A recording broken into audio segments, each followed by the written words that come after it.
আসসালামু আলাইকুম। রাস্তা দিয়ে হেঁটে যাচ্ছিলাম তো পাশে দেখলাম যে এই সাইকেল স্টেশনটা। তো ভাবলাম ছোট্ট করে একটা ভিডিও করে ফেলি। কারণ আমাদের দেশে এই সুবিধাটা আমরা পাই না।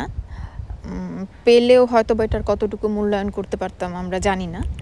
তো কানাডাতে যেহেতু আমাদের দেশের মতো অটো, রিক্সা কিংবা এই অল্প দূরত্বে যাওয়ার জন্য তেমন কোনো বাস ব্যতীত বাস অথবা মেট্রো অথবা পার্সোনাল কার ছাড়া অন্য কোনো মাধ্যম নেই। সেজন্য যে কেউ চাইলেই এখান থেকে সাইকেল রেন্টে নিতে পারে এবং সেটা খুব স্বল্প ডলারের বিনিময়ে।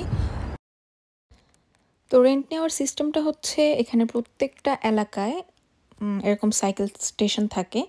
তো আপনার যখন প্রয়োজন হবে আপনি সেখানে যেয়ে অ্যাপ অথবা ডলারের মাধ্যমে সাইকেলটি নিতে পারবেন এবং আপনি আপনার যে গন্তব্যে যাবেন সেখানে পৌঁছানোর পরে সেখানে অবস্থিত সাইকেল যে স্টেশনটি থাকবে আপনি পুনরায় সেখানে সেই সাইকেলটি রেখে দিতে পারবেন।